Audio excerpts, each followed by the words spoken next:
Few things crush a gardener's spirit faster than to stroll outside and see that Bambi has invited himself to dinner. And what's on the menu? Oh, all your favorite plants. Sprays, granulars, and motion sensors. They might keep him at bay for a minute. But what about a fence? How tall, how expensive, and how ugly are we willing to go to protect our plants? And that's what we're going to talk about today on the Garden Mixer.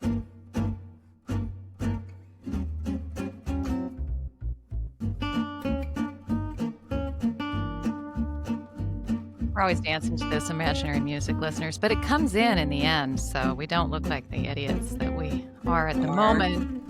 She is Leslie Harris, and I am Marianne Willburn, and you are listening to the Garden Mixer. And today, we're going to talk about deer, not Bambi, not the stuff of Disney film classics that in any way make you feel even a tiny bit of empathy for their Oh, that's the problem little you lives. have.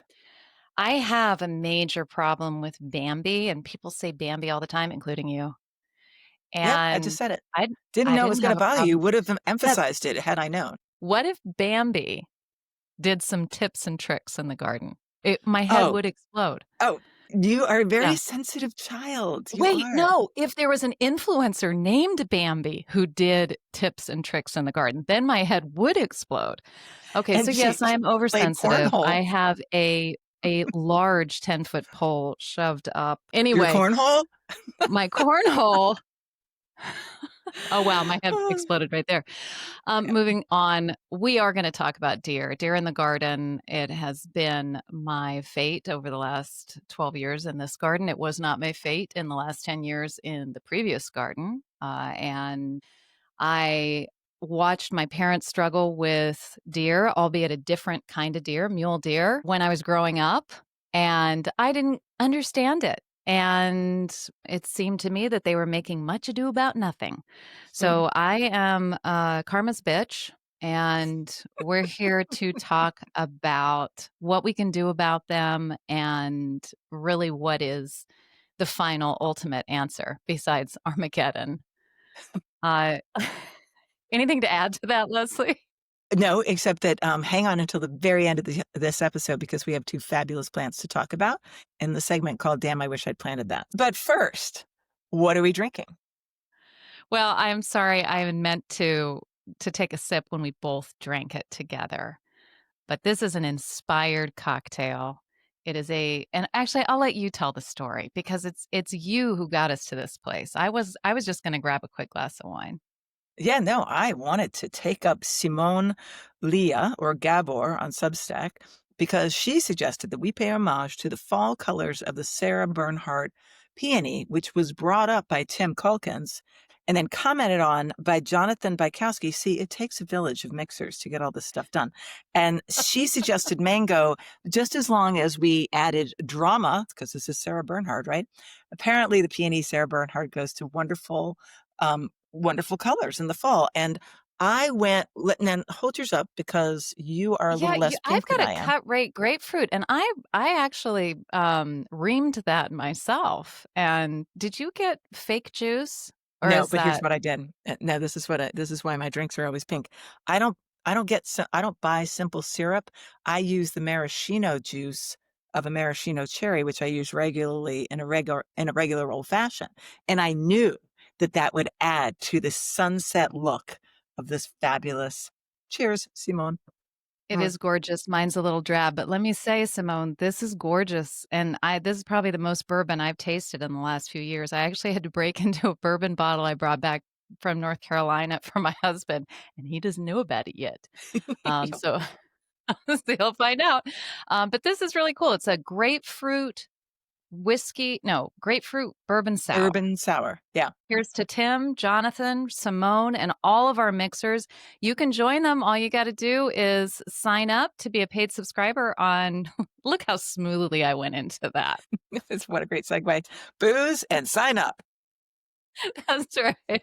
And become one of our mixers because you can have fun just talking to people. We are watching that whole Substack chat take off and have a life of its own, which is really, really cool. And we just add in things here and there, ask questions. We have Substack Lives we are going to have an office Christmas party in just a few days on the 9th of this month. That's next Tuesday. And that is fun. We're going to be talking about indoor decorations. So if you were thinking this weekend, all right, I'm really going to think about what my property can offer, wait until Tuesday and we'll talk about a few that you might not have thought about. Yeah. Yeah. You might not want to, you might have started by then, but we could make it better. Marianne always has fabulous ideas. I might be able to come up with a few. Hey, clear up corner. We did make a few boo-boos, mostly me. Again, here we go. Yep. Okay. I sort of had it in my brain that Marianne didn't like to talk about compost. And I thought she's such a smart businesswoman. She doesn't want to lose listeners. And it's such a boring topic, but that's not true at all, is it? No, it's not. And actually, I was listening to the last episode and going, you keep maligning me on this compost thing. What is up with that? I love compost. I have shamed people for not having a compost pile. And it was really just about the loamy that you got this in your head. And it's not that I don't like the loamy. I don't have one. You do. And listeners, if you have one, you may love it. It's for me, I don't like to do something unnaturally that can be done naturally without having to buy anything. And in this Yeah. case, activators and Lomi itself. But that doesn't mean that it's not a great idea for people in a certain circumstance. And Leslie is in a townhome. She has assured me faithfully that the HOA will come out and find her if she actually dares to compost and has a compost pile. And fair enough. And this isn't Germany, so you can't put your compost out on the street. And they take it away and compost it for you. So, okay, I absolve you with the Lomi, and that's great for the rest of you. Just put a pile in the backyard somewhere and No, no, enjoy sorry, it. sorry. You got this all wrong. I apologize because I thought you didn't like to talk about compost. Now that I find out that I was wrong, we will, listeners be damned. We will be having an entire episode on compost. I have spoken. Okay. Our listeners My next want to hear mistake, about compost. Okay. I know they do. My next mistake was that we did an entire, damn, I wish I had planted that on a hydrangea that I don't grow. But Marianne does. So we're half truthful. She grows the bluebird. When we had Erin on for the last, this makes me giggle because I was so sure that I had it right the first time. No, I grow and Erin wants something called blue bunny. And I do grow that. It is not an arborescens of serrata or anything like it. It's called involucrata. I don't know what that means. Do you? Um, Something about involucral bracts, maybe? It has a very different Bud. look to the bud. It looks like a peony bud. And because Yeah. I didn't realize that you were talking about blue bunny, and I haven't grown blue bunny, but Neither did I. I've seen pictures. Yeah, now seeing pictures of it, going, oh yeah, that's a very different animal.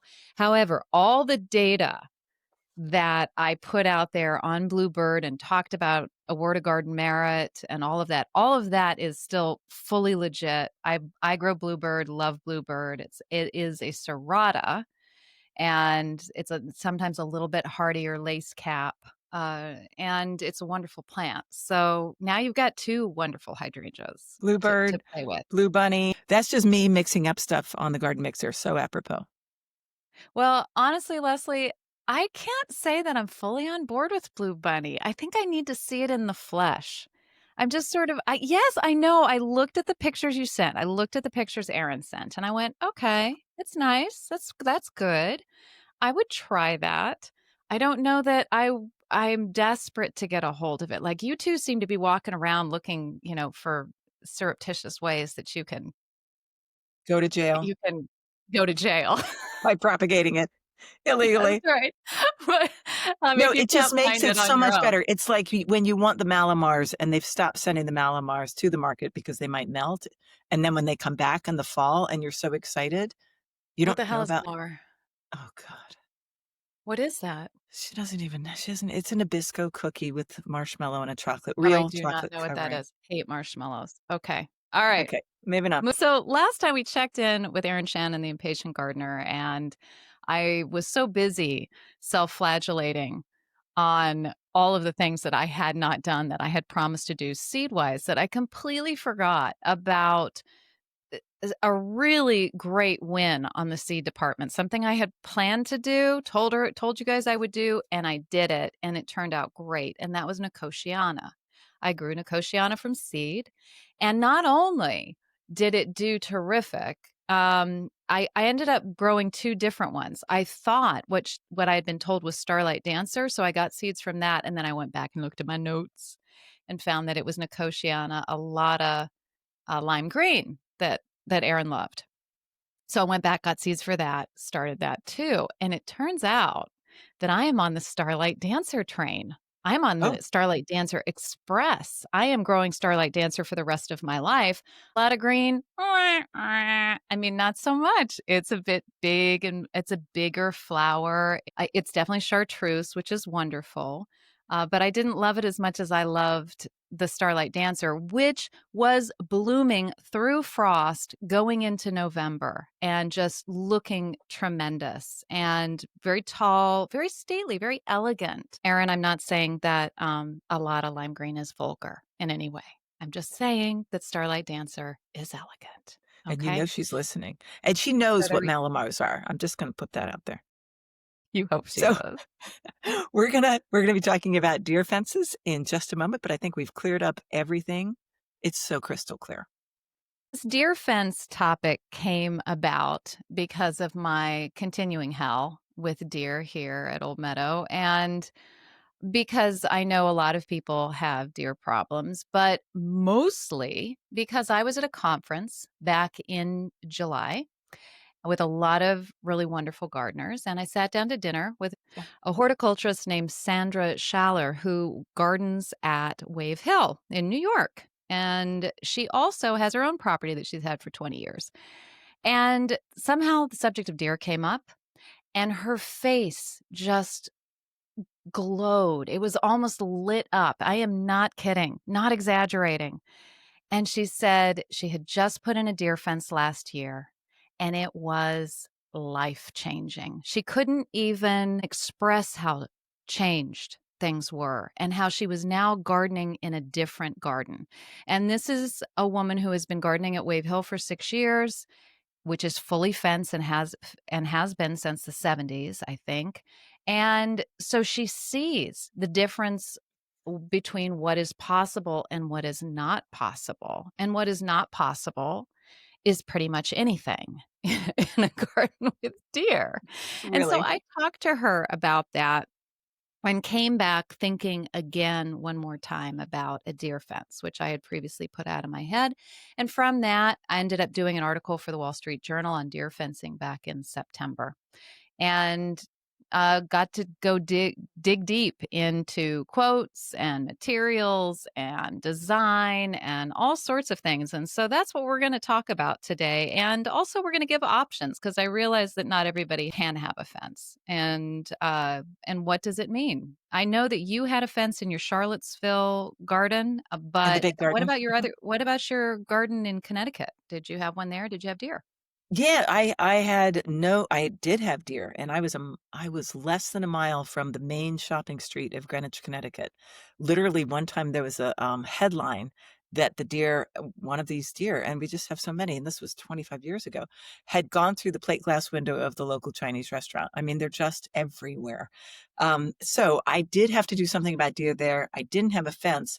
When we're all done talking about fences, we're gonna give you some really good ideas on what to do if you can't have a fence. And I know that some of you are already doing things, but here's the story. It's great to have a lot of weapons in your arsenal because they do actually become accustomed to what you might be trying and you might need new ideas. So wait for it. But let's do the fence first. When I moved into my Charlottesville house, there was nothing growing that was colorful at all. It was all green, mostly ivy, lots of English, some poison. And then I realized, oh, wait, we have ditch lilies. We have the Hemerocallis fulva down by what was going to be a stream, but at that moment was only a mosquito farm puddle sort of thing. And so I'm like, oh, great, we're going to have 2 weeks worth of orange. This is terrific. Love orange in the garden. I do not, as you know, if you're a regular I listener. do. Yes, she does, which is why this is a great podcast. One of the reasons. Cheers. And by the way, I'm going to have to remove the rosemary because I'm about to It poke is my eye going out. up my nose a little, I I have to know. say. I love the fragrance every time I take a sip, but it is, clearing out my nasal passages at the same So I time. just I just chucked it behind the bedside table of the guest room, which will be occupied this weekend. I wonder if I retrieve it or if my guest says, "Hey, it was so That's nice a that nice the room touch. smelled like rosemary." On the floor behind the table. Anyway, I got there, and instead of 2 weeks of orange from those silly ditch lilies, I had 2 days, and I said, "Okay, I get it. We have deer." And I was so busy trying to establish my business and moving into a house and just like, where do I even, go to the market? It's you know how it is when you first move. So Yeah. sure enough, very clear, and as soon as I could, I got a guy over, and we got a deer fence up. There were some good things Oh, and bad just things like about that. that. Just pay the fellow and damn his impudence. Yes. Well, I don't have 11 acres or whatever bloody hell spread That's you true. have. That's Yeah, I true. mean, this is not even an acre, 11-ish. 11-ish. 11-ish. Or This is was it a 10-ish? point 8, very, very manageable and small. I did have to make it good looking. I didn't do the whole thing. We'll talk about that in a minute, but yes, it was up toot sweet. Yeah, and you were happy from that point on. So happy from that point on, except for all the moments when it wasn't working because they jumped over it, through it, or went around it. So I have to, I visited your property in Charlottesville a couple times, and it was very beautiful. The garden was great. Thank you. I miss it. You're welcome. I remember that time, back when you gardened. And Now I just play golf and drink cocktails. Play a little mahjong. I didn't recognize that there was a deer fence there. So, how did you manage to stop them from going sort of down your driveway and along your path and down into the garden proper? Was there a fence there that I did not see? Because you really Yeah. hit it well. It was a calculated risk, and most of them did not go back there. I would catch the occasional one back there. So rectangular property, probably about 100 yards of street frontage, which was not put behind a deer fence. So it's a low stone wall and lots of gardens and a driveway and some hedging. So if they were ballsy enough to walk right up to the front door and take a left, or if they were able to jump through the hedge, which they really don't love to do because it was very difficult to see where they might land. I Yeah. had very few of them. So it was I mean, this is just me gender profiling, but I think it was young teenage males who were like, "I'll go in there and I will eat to my heart's content." That's right. I think there's girls in there. And I would have to chase them out, and Jeff would get very excited, like, they could turn around and run towards you when you do that sort of thing. The You trouble know was that young males have like little tiny nubby horns, so you could have actually seen if they were I males was or too females, right? angry to notice that. I don't know Oh, what you they could were, but they see. were Yeah. All stupid and right. I hated them. So that's Okay. how Good. that's how they could They get in warned there, you. but they didn't often get in there, and everything changed. Hostas, hydrangeas, joy. Yes, that woman's glow, the woman that you interviewed. Hosta, hydrangea, joy. It's all Yep. it's you get it, and Yeah. otherwise you're, like, limited to, Perovskia or I don't even know what. So, yeah, I it's don't even know if extremely you're limiting. limited to that anymore. Honest to God, there's so many things that they're not supposed to eat that they eat when they're Yeah, hungry. And I have a very good friend who's down in Ellicott City, part of a garden group that I belong to. He is in a subdivision. Many of the things that I consider, I don't know, deer proof, but oh, they're totally good. They're not going to touch them. He has them absolutely eaten to the ground. And so you just never know. It really depends on your deer. if you want some guidelines, if you feel like you have maybe normal and not, I don't know, lunatic deer in your vicinity, one good place to figure out what you might be able to plant is a good website called it's a database, and just Google Rutgers University deer, and they have things listed, and you can also put a search engine type situation like, well, what about, I don't know, what about Perovskia? That should be an A. You should be able to plant that. But it sounds like in Ellicott City, they haven't gotten the memo. Yeah, they have them A through D. And I realize there are listeners out there who are going, "Pugh, the Rutgers list means nothing to me." But if you are a very beginning gardener and you just need a place to start, like what Yeah. is definitely deer candy that's going to be taken out if you have deer, it's a good place to start. But I recognize there's a lot of anger out there. This article that I wrote. Now, I've written a few articles for the Wall Street Journal, and you get a fair amount of comments, but nothing amazing, because it's about gardening stuff and nobody's really incensed, right? There's no political angle.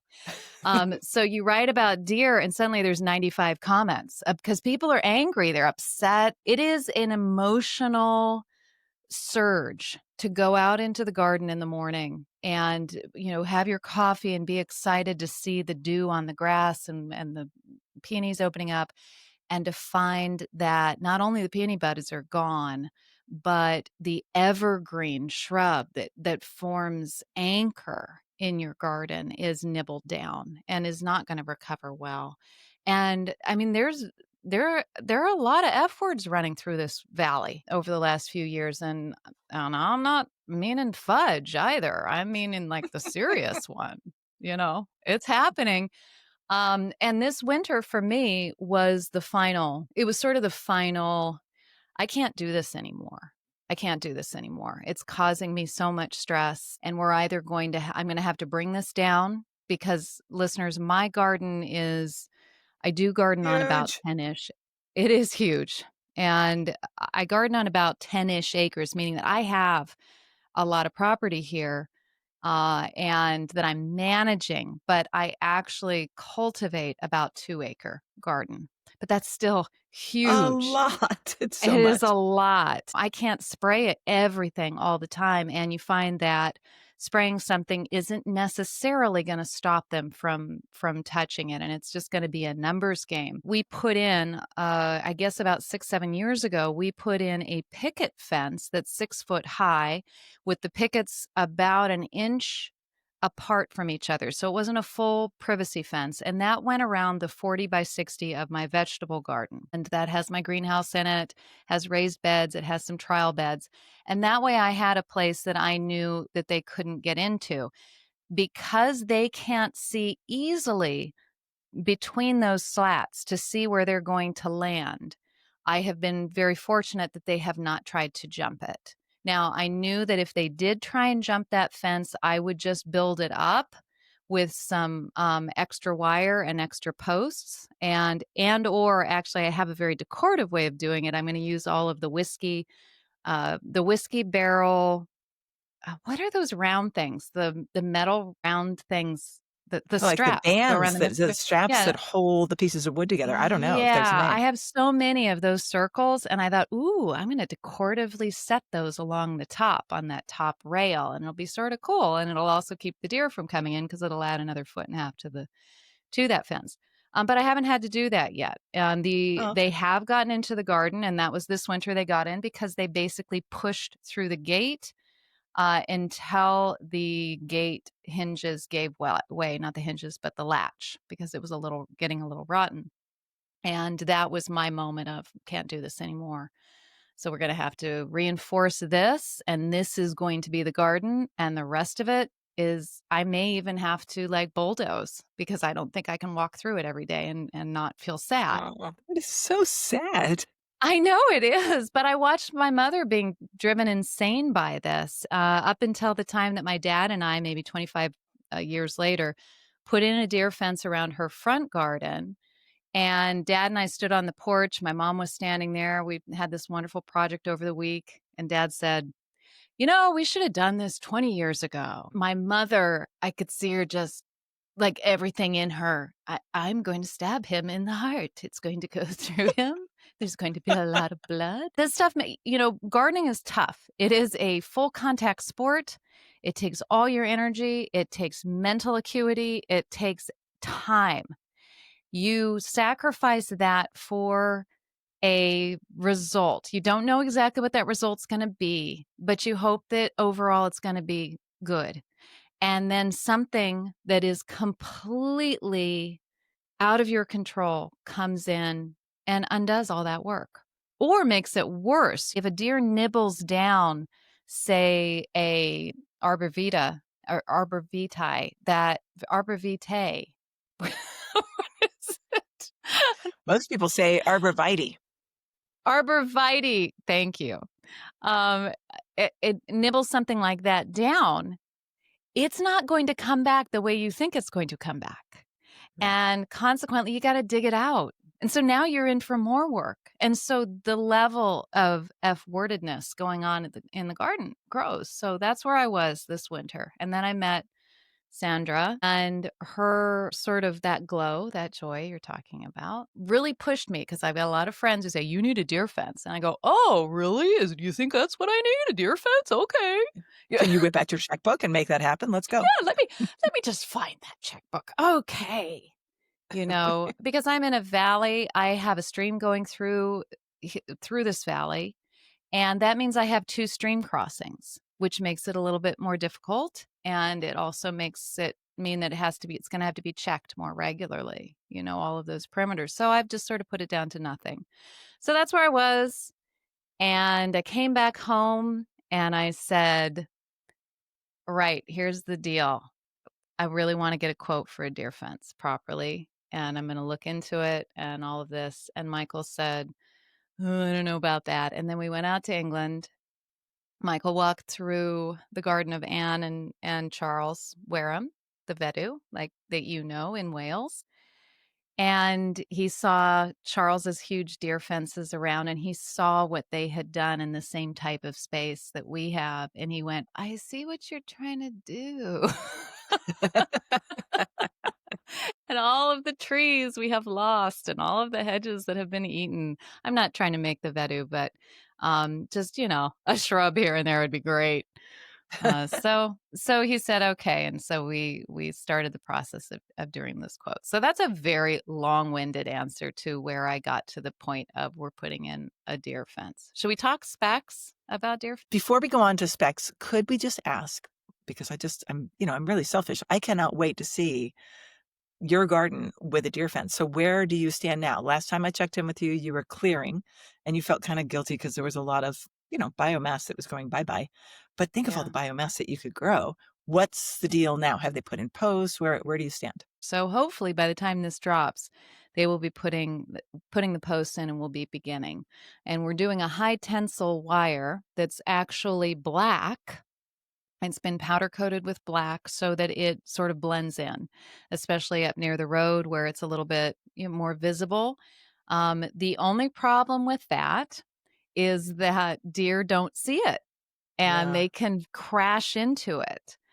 So it has to be constructed really well until, they've been battered a few times. And quite honestly, I don't really care if they're battered a few times. I'd like to see a little bit of blood. But if it's like mine, and it might be a completely different animal, mine was not strong enough to hold up to the battering. Whether it was intentional or whether they could see what they wanted and wanted to come in, I had to couple times a month every winter just walk the perimeter. Now, this is Mhm. 0.8 acre. This was not a big walk, but with wire, with a ladder to fix what had been going wrong. And it was always a problem down where the stream exited. Unlike you have both ends of that stream, my stream, which was so tiny, started at a spring house. So I only had the one bit.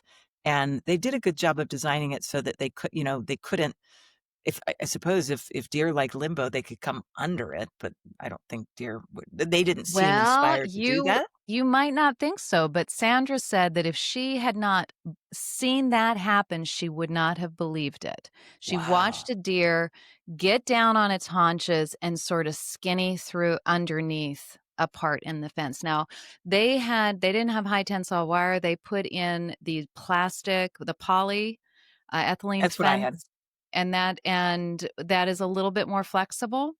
Yep. And so that's what they got under, but she she woke up one morning and there was a doe in the yard, and she thought, "That's not actually physically possible. You can't get over that fence." And she went out, startled it, and it went back for the area that it had Okay. gone under, and she said, "I wouldn't have believed it if I hadn't seen it." So, yeah, Yeah. they're smart. They need food. They need food and sex, and they'll do anything to get it. Tell me about this. What did you find out when you did your investigations for the article, about cost, just general costs? I know you threw some numbers in there. What do you remember? I did. For Sandra, they're actually on a 2-acre property, and they chose to fence only the back acre. Although after a year of bliss and joy, they're going to be putting in the front part too. And they're not in an Wow. HOA, so it's okay. And they had such it was such a remarkable difference that even their neighbors noticed that something was very different in their garden, and it was looking, and also, you're not just seeing the plants are looking better, you're also seeing a renewed sort of the gardener phoenix rising from the ashes of despair and starting to garden their property again, right? Because Yeah. your efforts aren't going to waste. And so they're doing the front again. And on that back part, they spent about $2,000 on that to do the 8 foot high, either it, I've had it in the article, and I'll link to the article now. It's a Wall Street Journal article, so it is paywalled. So if you're Wall Street Journal subscribers, you can get it. If not, we're just going to have to say as much about it as we can here. But it was a polyethylene fence, and it's put on black posts. And she said that if the sun isn't directly shining on it, she can't see it. And I know I couldn't see yours. You had so much Not even growing in up winter. around it.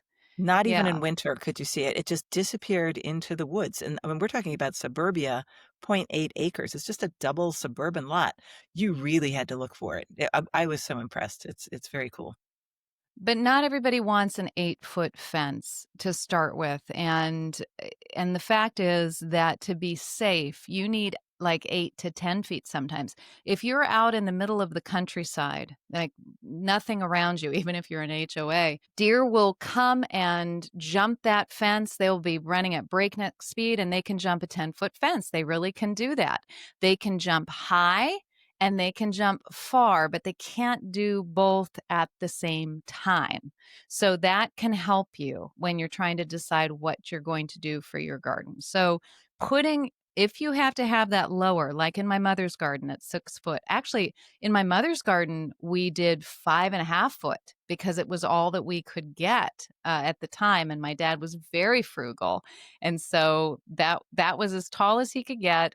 Was it opaque? So they Yeah, it was tall enough that they couldn't see over it. So I would say it was Ah, about 5.5 feet. I think that was about right.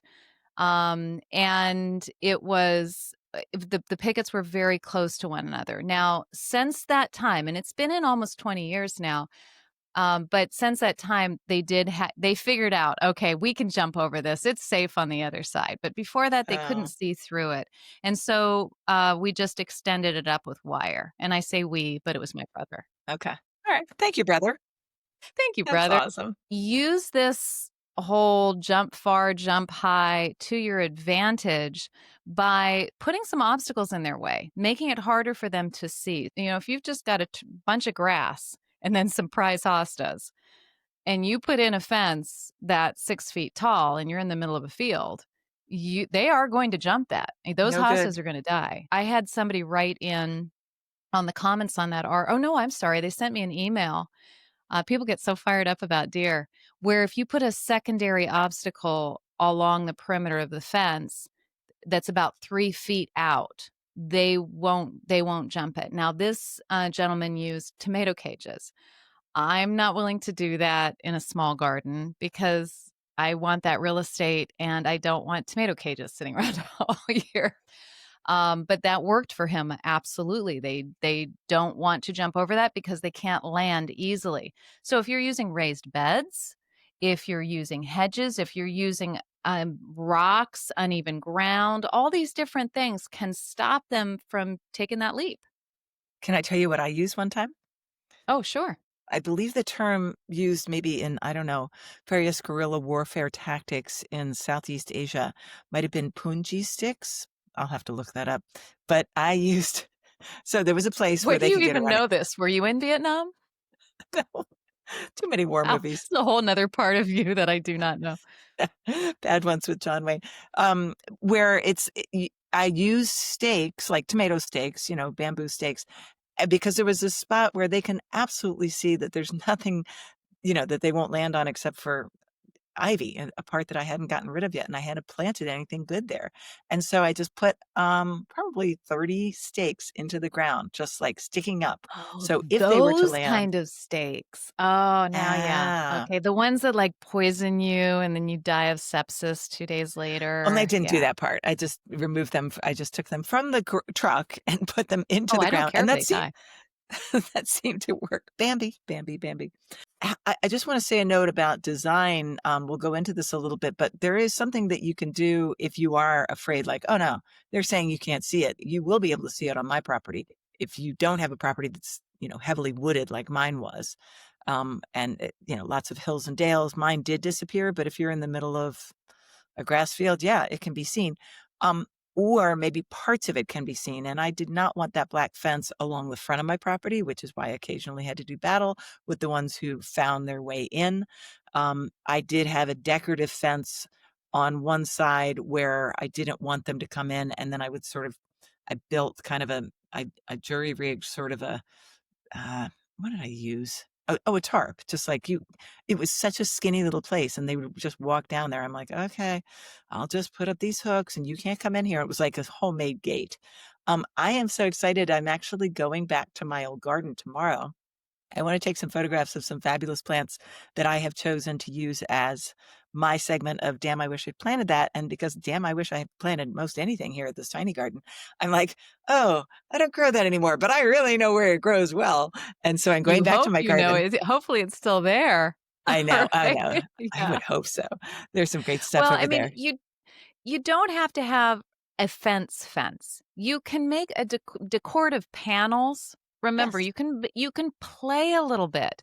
You can create like a small deck in a corner of your garden or a small platform. We have a platform in the vegetable garden. I love it. It's just a little bit like a foot and a half off the ground. It's a gorgeous place to gather. The ground would be just as good, but it's not. It's this platform. Well, if that was in the corner of my last garden, I could have put a backdrop to that would act as a corner for a fence that would be maybe the welded metal squares on a framework. And that would be part of it. And then maybe my shed is next to it. So I can sort of just connect those two with a little bit of fence. You can get smart about this. And again, even as I'm saying these words, I'm hearing so many people out of my garden clubs, especially in the DC area, going, well, let me tell you about my dear Marianne. And I'm going, yeah, I know it's bad, but we're just trying to throw ideas out there. And for me, I never thought that I would be putting a deer fence in here. I just did not think it was possible to do because of the stream crossings, because we have this lovely valley. I don't want to ruin it. And the deer fence ideas that I was being given were just protect the plants. Well, my property is not just about the plants. It's about this valley, and I'm a steward of this valley and not just the plants. And so I didn't want to ruin it. So things that seemed impossible are actually possible, or they should be possible. We'll see how it goes. And I also managed to get rid of all of that invasive brush that was coming up to encroaching on the house, let's say. Bonus, So bonus. yeah, bonus. So those are some of the ways that you can look at doing it. We are spending a lot of money on this fence. I am not going to lie to you. We are in the double digits. And in fact, and actually, you know what? I'm going to be completely honest about this because I don't like hedging around about money. Um, well, no, I still am going to hedge. I am spending the same amount of money on this fence as I spent on my new Subaru Forester back in 2012, which is why I'm going to still be driving that Subaru Forester for the next 3 years at least. so, It's a great little so car. this is a significant outlay for us. This decision was not taken lightly. And we're looking at it in a lot of different ways. It's also going to fence in the dogs. It's also going to fence out deer that we have a really serious tick problem in this area, and deer host the nymphal stage of the deer tick, aptly named. And I've Yes. had Lyme disease. In fact, I have chronic Lyme disease. It just stays down in my bones and comes up when it feels like it. And so it's important. Our dogs have all three of them had Lyme disease. So that's part of the idea of getting rid of it. It's not going to stop the bears coming through because they will just climb the fence. It's not going to stop foxes who will get through it. It will not stop groundhogs who would go under it, but badger will. It won't stop bunnies. It's not as if we will be pest free after this. It's still going to be the Wild West out here, or the Wild East, but it's going to Yeah. make a significant change. And Yes, I'm going to have to live with that 1978 brown tub in my master bedroom. I'm confused. Oh, I've just got the world's ugliest bathroom ever, and I was really hoping to renovate it this year, Oh, and we went deer fence. okay. So, Well, you it's gotta gonna make your wait for a choices. while. Back to the disease for a minute. You've probably heard me mention that I've had, Lyme disease twice too, and then we interviewed Bree Arthur, who is, Mm. a friend of ours who gardens down in North Carolina who has alpha-gal disease. And I know a lot of people around here in Charlottesville have had it. And in fact, this is going to sound terrible, but I belong to a country club. They have had to change their menu because they have so many people who have that disease that they're actually paying attention to that sizable percentage of people in this area who come to eat, at the same place time after time, and they're paying attention to what they can eat. Alpha-gal is serious, and these deer are hosting these ticks that have these diseases that they can share with you. Just because you've had Lyme disease doesn't mean you can't get alpha-gal or one of the numerous diseases that come through, and getting rid of the deer does not eliminate your risk for getting Oh, Lyme no. disease. No. In fact, I got Lyme disease out in California at Point Reyes from a tick there, but it definitely brings down those odds a little bit. Yeah. So that's just, it's a bit of a bonus. And I've got 3 dogs, so but keeping them in a fence is pretty cool as well without having to do the radio collar on little Badger every morning. So there you go. There's lots of good reasons. But we should actually, if we've hit all of the reasons of why to have a fence and thinking about fence and options for fences, we should probably talk about what about when you really can't put a fence in? Whether that's financial or HOA, and there are other ways. And my garden again is very big. And so trying to corral it all in a fence is going to be more expensive than it would be if I was just doing 2 acres and ruining the views of this valley and ruining the valley with that fence. I'm having to go all the way around and do about 5 or 6 acres. So if I was on a smaller plot and I could, and it was going to cost a lot of money to put a fence in, I would probably be doing other things, and getting my bathroom renovated. So what are they, Leslie? So I would love to address things that are just you can't do a deer fence because there are so many that you can do. My first go as that Greenwich gardener who couldn't get a fence and yeah, the deer, down on Greenwich Avenue. Well, should I go to Saks Fifth Avenue or should I go see what Leslie has in her garden tonight? And so I just made homemade spray, 409 bottle with an egg sitting in your potting shed for a month. That's going to make a really bad smell. And then you can add all kinds of things. There's so many recipes that you can use. Oh, by the way, strain the egg because the 409 bottle will not produce that thing that you're trying to get out there. Strain the egg, add Tabasco, add Dawn dishwasher or whatever might keep it, uh, sticky on those leaves. Add nutmeg or cinnamon because actually we kind of like those and deer don't. So do whatever concoction you can to make it so that you don't have to buy it every time. Keep it in your potting shed. Here's a really good tip. Don't spray your garden until you're about 10 minutes away from getting that shower anyway. Also, don't spray that garden if you're about to have people for cocktails over in that garden. The smell will dissipate. It'll take about 30, 40 minutes. So just be aware. And then there are all kinds Ye of commercial things that you can do, right? I've often thought it's funny when I'm spraying for deer, because I spray a lot, of the idea of having a garden for fragrance. You see them advertise like, do your, plant this and plant that, and you've got your brugmansia and your winter jasmine and your this and your that and your other. Well, everything just smells of freaking mint or freaking cloves with a little bit of egg and sulfur mixed in. So forget about your fragrance garden. You ain't gonna have it when you got deer if you have to spray. It's fairly pointless. It's one of those things that would make me angry, that would make my head explode. White hot sheets of flame going up. Um, and the sprays that we get, I find you can't just spray once every 10 days like they say you can. No, That is not true. If especially if it you have rains. some serious deer candy, particularly hosta, roses, deer candy, they just go beep beep beep beep beep beep beep beep beep beep, and they're on. You've gotta be spraying those things every couple days. I'm sorry, 10 days just is not it, and in the summer, I remember we'd have these huge downpours in the summer, and all I can think instead of, "Oh, look at the rain," is, "Oh my gosh, there goes the deer spray. I'm gonna have to spray tonight." But what happens if it's, like, raining from 9 o'clock till midnight, and then it's gonna be dry? You're gonna lose some plants because the deer aren't like, "Oh, it's raining tonight, I guess we'll stay in." So, yeah, those are the problems with deer spray.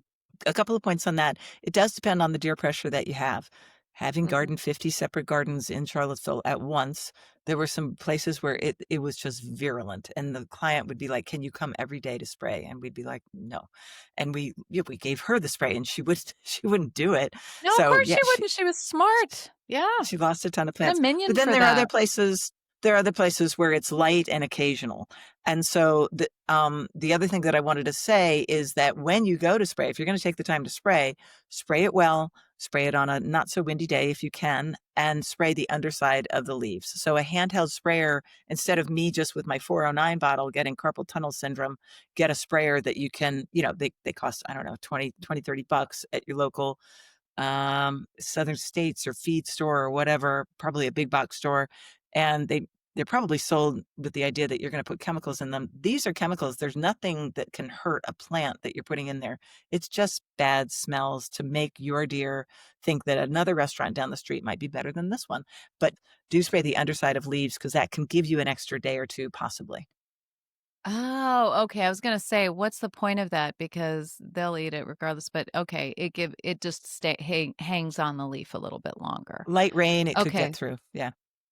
Alrighty, and I would actually go one step further with the sprayer. I would get a backpack sprayer, and I say I would. I have not to this point, but if you have decided I'm not getting a deer fence and my future is spraying, then one of those little motorized backpack sprayer. It's a battery operated sprayer that you just sit there spraying, and you're not having to pump, pump, pump, pump, and then spray and pump, pump, pump, pump, and then spray is the better way to do it. There was an incredible garden about 45 minutes south of me that I could not believe they didn't have fenced, but they had the same exact reason for not doing so. They didn't want to ruin the views of the rolling Virginia countryside.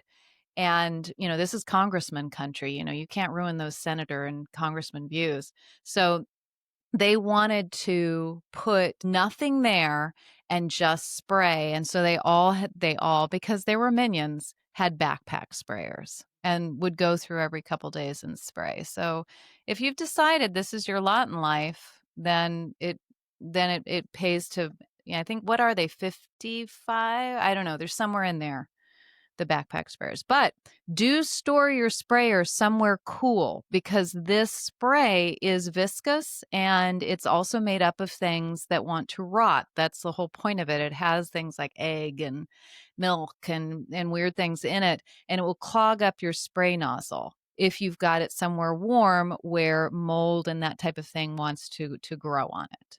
So we haven't talked about the sprays we use. I use Deer Out. That works real well for me. It has a fresh minty flavor. And I also use Deer Stopper 2. And I don't know what Stopper 1 was. It was just Deer Stopper 2. Not as good, I'm obviously. really curious. This is Mark 2. That has a clove scent. And so if I alternate with those two and I'm consistent and I'm not away for long stretches at a time, I had much more success with that. Deer Stopper 1 or 2, I don't remember, is what we used to use as a concentrate and put it into these sprays. It was it was such a ritual. You'd be working away in a garden and then you smell that smell and you hear those blowers and you realize, "Oh, we're winding up here. Okay, time to go." Because it was always the last thing we did. And polish. Yes. Okay. We went to granular on some properties. If they had dogs, we couldn't use it, but granular, which is the one we use is deer scram. And I think Abby still uses that, is very effective, and it's very expensive, but it does stay longer because it doesn't dissipate in rain nearly as quickly. It's more, they say you could leave it on for 6 weeks. I don't know if that's true. We would test it out. Again, it depends on the pressure that you're having. I tried at one point, I'm sure I tried Irish Spring soap. Did That did you? not work Because for me. Yeah. I've seen people put those little slivers all over the garden. I've seen them hanging, and I gotta say, I don't like the look. I No, the know look what you're was no dealing good? with. I know the look is just no. It's like a No. toilet in the backyard. That's Yeah, that's something with better. flowers coming out of it, an Irish Spring hanging up. Except at the same time, I feel the desperation. Yeah. If it's I working for you, tried I guess that. it's okay. Didn't work for me, so that was fine, and then, the motion detectors, the motion sensors, and I did use that for the front of my house where there was no fence, and that seemed to work. I mean, I had to of course, when people came to sometimes if I forgot to turn it off, it was very exciting. "Whoa, what is going on here?" "Oh, sorry, just trying to keep the deer out." Sorry. "Sorry." Sorry. Yeah, and one of the things that I know has been very successful for friends of mine, which I never implemented because I don't have enough sun down here to fully charge solar batteries, was to put a low wire around 3 feet that's electrified and has a scent lure in a little bottle cap hanging from that wire that has a little bit of a cotton wool in it, and then like an apple scent or something that brings, or peanut butter that brings the deer to it to scent, to smell it. They're shocked by the wire and they back up. And I have seen extensive gardens that are protected by that little one wire. The deer could jump Wow. over it, but they don't, because they're attracted to it from the scent, and then they back up and go a different way. I Yeah, never they're did not that, that like I said, smart. because I didn't have electricity down in the main part of my garden, and I also just don't have enough sun to keep those batteries fully charged and in good shape. So that is something that is worth looking into and possibly trying. Yeah. So here's the thing, Leslie. We're going to put in this expensive deer fence. It's going to solve all my problems. But I am aware there's going to be some maintenance involved in it. And one of those things I think is just, like you said, walking the perimeter and making Yeah. sure that it's okay. And perhaps having to, especially up near the front of the lane there that goes along the road, maybe keeping vines and things off of it so it doesn't just become a big, tangled, ugly, horrible mess. Did you have that, or were you trying to encourage the mess? No, I wasn't because mine wasn't strong like yours will be, so it'd be an interesting experiment to try it at some stage to see if vines are gonna come. Your fence might be able to support them, and that would possibly help with opacity, but I couldn't do that because mine was not strong enough, so when I would walk the perimeter, I had my little stepladder, and I had twisty ties or those plastic what do you call those plastic things that you Zip feed ties, one my favorite thing in that's the it. world. Oh, that's You yeah, can that's duct tape and zip ties, you can conquer the universe. that's what we would do to deer if we were to catch them live. "Here, Oh, honey, give yeah, me your little and a toes." shovel. Zip ties, my secateurs for removing any sort of vine that was wanting to climb up because I just didn't trust that the fence would be strong enough. But zip ties really did help get it back up because gravity was pulling it down, or a deer might have tried to jump it. I don't know. It was never clear to me. I didn't have the kind of product that you are purchasing. Mine was cheap and easy, and I know that the people who have moved in reinforced at least some of it because they're like, I don't want to have to deal with this all the time. I was willing to deal with it, but you could possibly have some ongoing maintenance. I would keep the text of the guy that's installing it. I would just keep that contact. What do you think? No, he's such a lovely man. I really, really liked him. He's a Mennonite gentleman who came down from Pennsylvania, and he brought his family because it was in the evening. He gave us a quote, and these sweet little cherubic children. I mean, obviously that sold the job right there. Right These there. little cherubic children, his lovely wife wandering through, playing in the creek. Yes, I was like, please take my money. I love you and your family. Come live here too. Such a sucker, but really nice guy. And I think we're going to be probably weed whacking around the bottom of the fence up by the road for a while, just to keep Yeah. so it doesn't look like an ugly mess. But in the back, go ahead, be an ugly mess. Vines take over, bittersweet, all the things that I've just cleared out. They're going to be back. There's no Yeah. undoing that. So yeah, I think I'm excited. Um, And can I just say that there's a little bit of pressure now? A little Oh, pressure I recognized because to have Michael keeps more of a saying, kick-ass garden? no, yeah, a little bit. Michael keeps saying, "Oh, wow, it's gonna be exciting to see what you do with the deer fence." And I'm like, "I'm still just one person. I'm working really hard."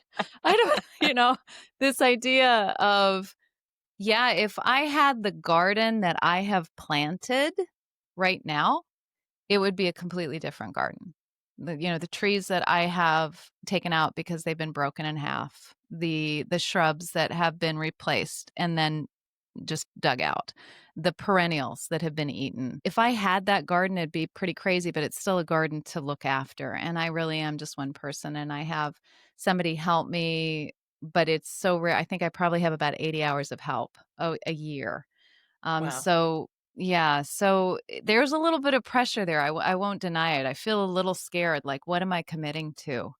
If we put this kind of money into this fence, am I, yes. I have some thoughts. Can you She's hear so my happy, desperation a little and bit? yet she's scared to death. So we encourage you to do what you can to fight your deer, and it could be all kinds of different things depending on your situation. I am very excited for Marianne. Stick around because we're going to be talking about, she's got her thumb up. We're going to be talking about what is a great plant, and damn, I wish I planted that in just a few minutes. Hey, we got a new review on Apple Podcasts from Annie Carberry. Can I read it? Oh, please, because it's music to my ears. She says, fun, period. No, she writes, well, there is She's speaking punctuation into there. her phone. Fun, period. The chemistry between these two is fantastic. They each garden differently, are not rigid, and inspire me to keep my mind open and my creative juices flowing. Love it. Hope your cocktails are flowing too. Thank you for writing, Annie. So much chat from our mixers on Substack, but just go there and read it. We can't keep We up, right? do, and we have some new mixers. We got a lot of new mixers, and some of these have come in the last few weeks. So we're always trying to get to you. So if you don't hear your name read, it will be read in the future. So it just means you have to stick around. We have Zeta Swindells, Sue Van Patten, Heidi Wilson, Mary Yoder, The Road to Muddy Creek, which is an Okay. account on Substack, Melissa Mack, Paula Havens, and Sydney Kinser. That's a And so lot. welcome Thank to all you. of you. It's a lot. I mean, it is exciting. It's sort of fun to be watching this happen and Changing. changing into this really cool organic growth of gardeners. And just a couple weeks ago, one of our mixers, Jonathan Bykowski, said that he was new to the group and he was just introducing himself, and he was really pleased to be part of a larger gardening group. And I think what makes this chat and the one more sippers really cool is that you guys are here because we're not gardening to strict rules. We recognize that everybody does it differently. And what we're trying to cultivate is the curiosity and the joy in the experience. For Leslie, it's all about fun. I'm not about the fun. I'm about the joy. Okay. Fun is I, a roller I coaster. just want to be happy. So, That's all I what want. we mean by that is you can do it your own way. You're not going to find zealotry here. You're not going to find shame here, although we're going to shame each I know, a other. little bit, just a But little bit, oh, there's going to be a little bit, but tiny you bit. could take that with a grain of salt and give it back to us. So, Yeah. welcome to all of you. And for those of you who are considering becoming paid mixers, we have got a fun, like we said at the beginning of the episode, we've got a really fun office party coming up next week. That's on your Substack Live, and you can And join us and just right a in. reminder for how you do this. So what is she talking about? These one more sippers. So this is our bi-weekly behind a paywall small episode that we do every other week. And the way you access that is on Substack. So if you're not sure about Substack, just Google the word Substack, the garden mixer, and you can follow the directions to join up and see the fun that you're missing in between weeks, but we'll always be producing this big podcast for free.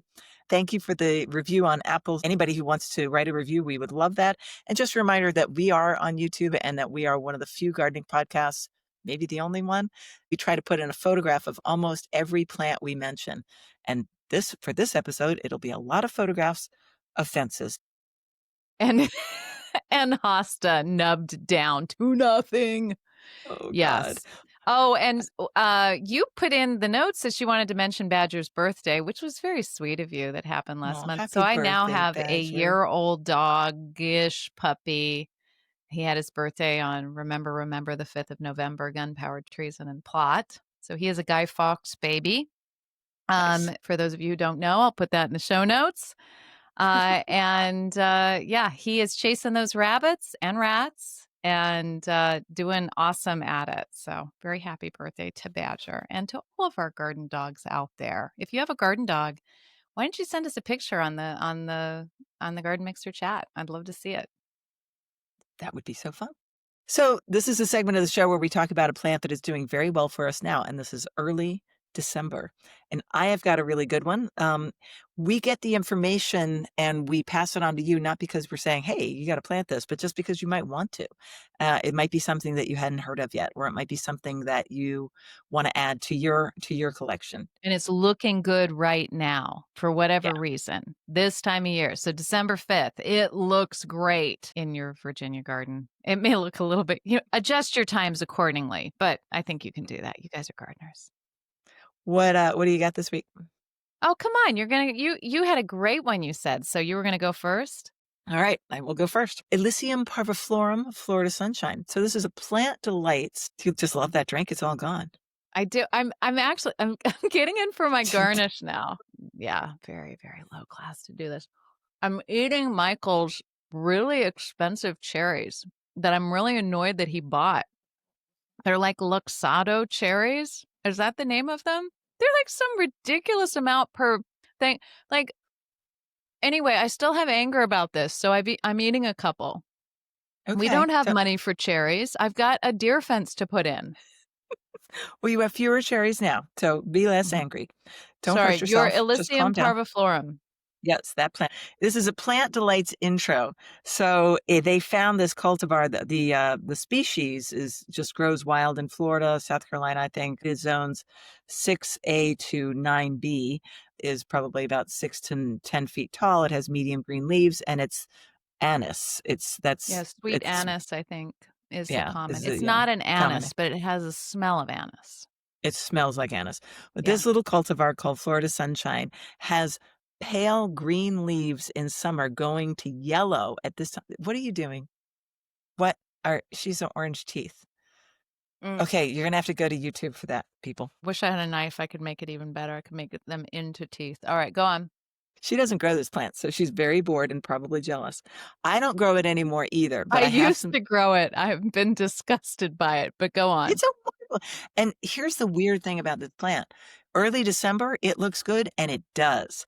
Because I'm having a little trouble concentrating. Just let me talk about my plant. The audio people don't care about your orange teeth, okay? Halloween is over. Oh, God. First did that on the top of Mount Kilimanjaro. That's where I learned it. Yeah, you really did hear that correctly. I was taught by a guide on the top of Mount Kilimanjaro 30 years ago. How much bourbon did you put in that drink? I think there was a lot of bourbon in that drink. I'm sorry. I'm not used to bourbon. Go on. Okay. The foliage is round and it's smooth. And this plant does flower, but I never saw it flower. Of course, it grows very. We gotta have get them in my mouth anymore. I know, but you just look like you're guilty of something. Grows very slowly. It could flower for you. Those would be yellow flowers, but it's interesting to note that when I went on the Tony Avent's Plant Delights website, they didn't talk about flowers. So this is really a foliage plant. It has lime green foliage with these round, sort of glossy leaves, about 2 inches, 3 inches across in summer. And then in the fall, it turns to yellow. Here's the kicker. In the winter, it starts to go kind of gray, ghosty, almost transparent. And it is the only plant that I am tracking that looks like doo-doo in spring. And I know this very plainly because when my house was on the Virginia Historic Garden Week, I was like, what do I do? This plant looks awful. in the last week of April. And that is just what happens when an evergreen plant has old leaves that they just haven't kicked off yet. And they don't come off altogether. They just sort of, halfway through summer, you'll be like, oh, yeah, that ugly plant. And then you realize, oh, it's looking quite good now because the new leaves have come through. The other cool thing about it in winter, besides the beautiful color when everything else is looking so gray and drab, it saves its gray and drab time for spring. Luckily, you'll have other things to look at. Is that the twigs, the stems become quite red. It's a slow grower. It wants shade. It wants moist, well-draining soil. It can burn out if it gets too much sun. Deer don't like it because of the anise smell, taste, and it's a fabulous plant, but you don't like it, so you talk. No, no, no. Let's be clear on this. First, I have to ask you a quick question. Is it actually losing those leaves in summer, or are they just sort of changing color a little bit and then coming back to a more of a lustrous color like a rhododendron would? It's not renewing all of those leaves. I'm just curious because I can't seem to get that damn thing through a season looking good. It won't look good in spring, and every evergreen that you've ever grown loses its leaves or needles. It just doesn't do it in a way that like a ginkgo, like, "Oh, there they go, all in one Mm. day," or a maple or an oak or anything else. So, yes, those leaves are gradually replaced. They don't lose their leaves and then replace them, but the older ones are kicked off, and I assume that the really old ones, which are the ones that look pretty terrible in April when I had thousands of people come through the garden, or maybe 1,000, I exaggerate. That's when those leaves were saying, "Oh, I really need somebody to replace me," and it happens very gradually over the summer. You sort of It's lose track probably of it, gonna you get lose. leggier in the middle, right? It's gonna lose those leaves down the legs of like a rhodo. It's, where you're the middle of the shrub is no longer has leaves, and the outside of the shrub has leaves, right? Oh, yeah. Yeah, that's probably Yeah. it because the newer Yeah. leaves might hang on longer. So my deal with this plant is that I adore it. It's gorgeous, and I think you need to be in a solid zone 7 for it to not look like hell in the winter, much less the Oh, spring. Because in this, once it's looking good in the spring and summer, I'm all about it. It's a beautiful, beautiful plant. Smells good. Deer don't want it, but for me, it really looks beaten in the winter, and late winter for so sure for me too. yeah. Oh, for you too. Okay. So, but Yeah. it is a pretty cool plant. It's worth knowing about and possibly growing and trying definitely.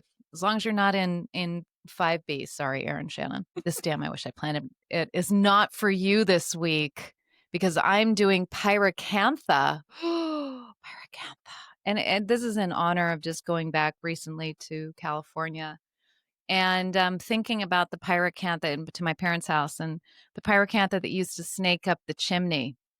And that at this time of year in late November, beginning of December, middle of December, we just used to take so many berries off of that thing for indoor decorations. And it's so beautiful.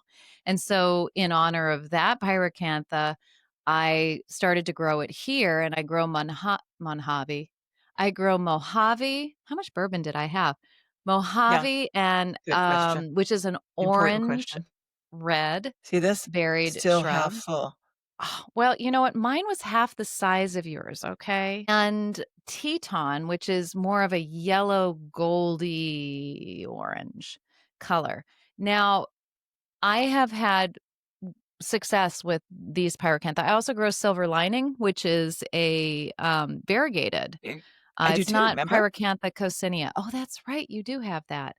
Yeah. But it doesn't really berry. It berries a very small amount. It flowers a very small amount, but it's not really about those berries. And when I say berries, these are not technically berries. They're actually palms. They are in that category with apples and pears where they have that hard center and the flesh around the center. So it's almost like a crab apple, all these little clusters of tiny little crab apples or that type of thing. I mean, that's just nerdy nonsense you probably don't need to know about. They look like berries. Those yeah, those big trusses, those big clusters of berries are gorgeous. This plant needs sun. It will eventually support its own weight as it's climbing because it is extremely woody, extremely thorny, Oh my god. and It's yeah, violent. it's We're not it talking is we're violently not talking thorny. It is. I mean, each of those things it should be classified and certified as a weapon. You should It have to is. get You a just flap it license to around at carry. people. They're like over an inch long. They're Yeah, crazy they big. are, but I love the fact that it supports its own weight. I mean, although I would say like one tie-in or two tie-ins would allow it. I mean, because it could, come off and flop onto you and kill you actually Oh, through the eyeball. yeah. Um, it's a plant for that deals with poor soils and drought really well, although it can cope in moisture. I have been told that it does better on the acidic side than on the alkaline side, but I don't know because I have a few.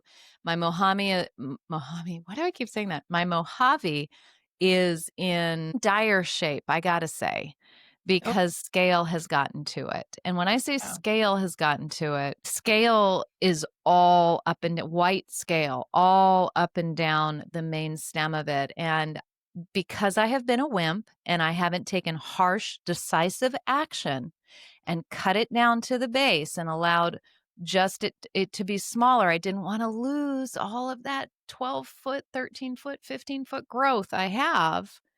I still have a pathetic looking pyracantha on the side of my house instead of the beautiful, majestic thing that was on my parents' chimney. The moral of this story, children, is be harsh. If I had cut that back 2 years ago when I thought about it, actually, it's more like 4 years ago. Scott Berlinen came out, and we were talking about it, and he said, "You need to cut that back." I said, "Oh, I know, but I don't want to." And now you have scale on a grand scale, which is sad. Well, I had scale on a ground very funny. Ta-dum. I'll be here all week. I had scale on a ground scale. I needed to cut it back. It needed to happen. I didn't do it. Now I still have scale on a grand scale, and I haven't dealt with it.